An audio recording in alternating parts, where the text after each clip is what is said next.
Yeah. You look at the screen, that's it. And you talk to the camera. You do your reporting.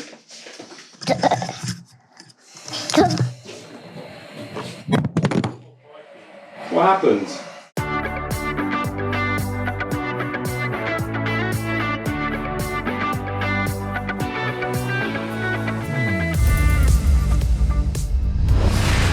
Cycling with your family is one of the most rewarding parts of cycling, in my opinion anyway.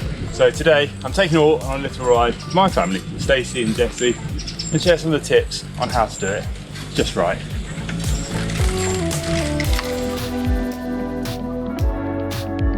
Okay, so my first tip before you even start out is to try and do a bit of route planning. Use a mapping platform like Komoot and really plan ahead where you're gonna go. I do like to plan the routes, get them on my Wahoo head unit so I can follow along, and it also stops you having any kind of unplanned static stops where the little ones can get a bit impatient and start giving out and make the ride a little bit more stressful than it should be. So first tip, make a route. And the best thing about making a route is you find beautiful little stretches like this. Amazing on a summer's day, I feel like I'm in a rainforest. This is a converted railway line, now a cycling track, so keep your eyes peeled for these. You don't want the first ride to be a disaster. You want it to go well and you want everyone to remember it as a good experience. So try and keep it that way. Don't let everyone get stressed or hungry or tired. So for me, that meant planning my ride in the afternoon when Jesse was about to have his nap. So the first experience he had when we went for a bike ride was comfort, falling asleep. He had his blanket, his teddy bear, plenty of snacks, milk. Then when he woke up, he was happy, had a good time. I think from then he associated going for bike rides with that kind of relaxing feeling. From then on, it's just so easy. All I had to say is, we're going for a bike ride. And then we were off. He was helping me build the trailer, helping me get the bike ready. And it felt like a real kind of experience we were sharing together. Okay, I'm gonna ask Stacey what's the best items to bring on a family bike trip. Number one, always snacks. Snacks and more snacks, that's like no question. Is that for me or the baby? For both. And number two, obviously, nappies, if they're still in nappies. We have made that mistake before and we won't be making it again. Plenty of nappy changes on the roadside.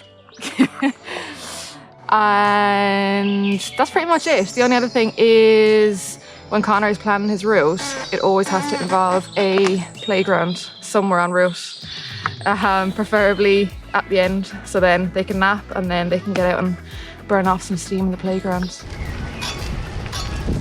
Oh yeah, one more techie bit I forgot to say. So I put sealant in all our tyres, trailer, my bike, Stacey's bike, just to give us a bit of an extra lifeline if we have a puncture. It's not the sort of thing you want to do on a family ride, is it? Change a puncture.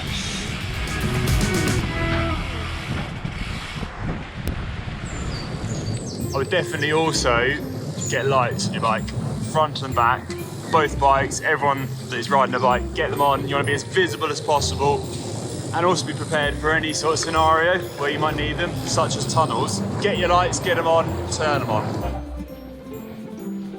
So Jesse's fast asleep in the back there. And it's a good time to explain where we're riding today. So we started in the city of Bath in the southwest of England.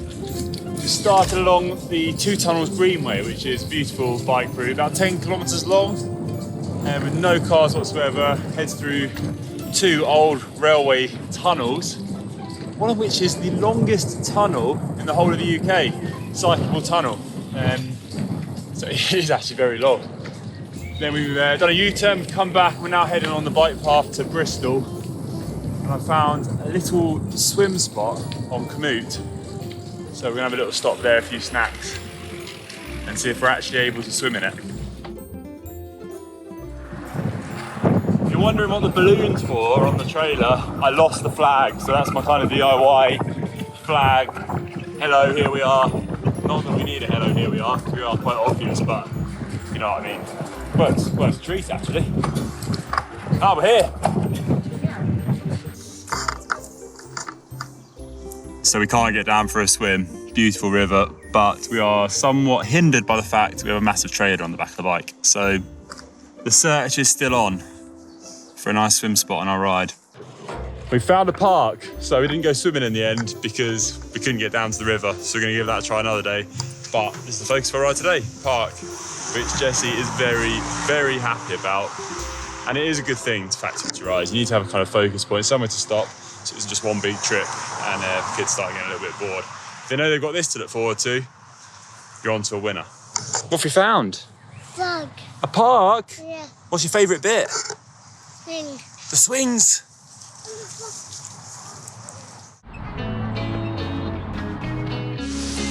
Okay, so this is the setup that we're all riding on today. Jessie in the trailer. I'm on my Canyon Grail. Thicker tyres, disc brakes, a bit more control I find when you put in the trailer and you're going out on a family ride. Stacey's on a usual road bike, and for her it's fine because she's just toodling along, doesn't have to pull the trailer. There are a few options if you're taking kids on a ride. So trailer's one, you've got bike seats on the rear and a bike seat on the front. Front is great for little ones because you can keep them right in front of you. Get them used to riding, and I think they feel a bit more safe when they're kind of in your arms, so they won't protest as much. Sometimes they can give out if they're behind you or down in the trailer because they feel a bit away from everything. I think when they're at the front, they get used to it a bit more. We did start riding with Jessie first with a bike seat on the front just to get him used to it a bit more and allow him to feel comfortable with the bike, just getting going. Rear facing seat, Toppy do a brilliant one. The only problem with rear facing seat, you need an alloy or a steel frame. So carbon, they're not the best unless you have eyelets for a really strong rack and you can put the seat on the rack. The trailer is a blessing, I find, because one, you can recline them in it. It's a bit more space for them. They don't feel as enclosed.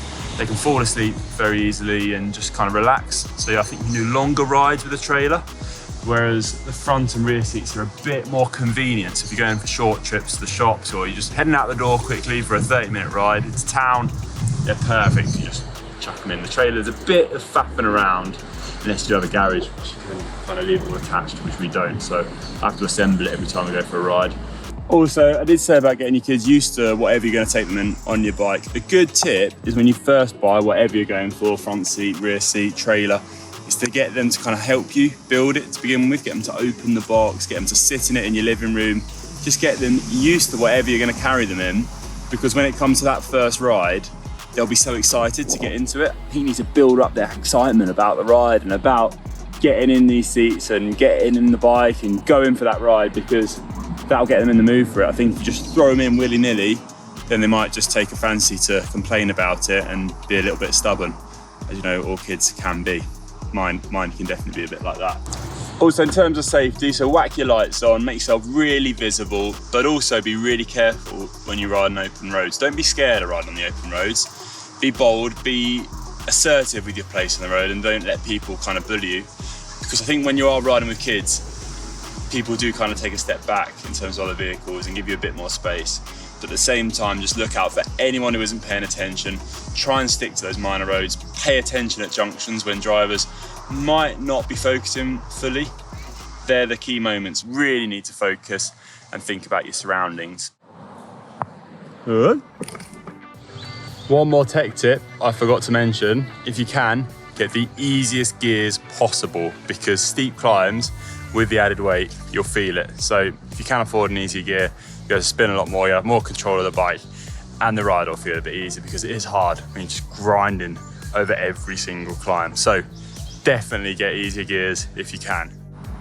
On it goes, get the hair out the way. In terms of getting the helmet to fit, you want 2 fingers between the bottom of the helmet and their eyes. So 2 fingers should be enough space between their eyes and the helmet. Then the straps need to be tight enough so they can just open their mouth, speak normally, and it's not over tight and they're not getting strangled or restricted anyway. And then the ratchet at the back, you want that tight enough so this sits nice and snug on their head and it's not flopping from side to side.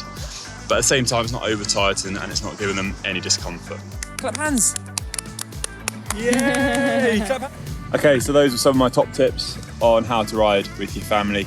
Really do get out there with your kids and with everyone and the ice cream, because it is a rewarding experience. It's the best way to ride your bike, in my opinion. Human powered transport is the way forward. It's the best way. So let us know in the comment section below if you have any more questions. And if you did enjoy this video, please give it a big thumbs up. Can you give it a thumbs up? Thumbs up. Right, see ya. Say bye-bye. Bye. Bye-bye. Say bye, everyone. Bye, everyone.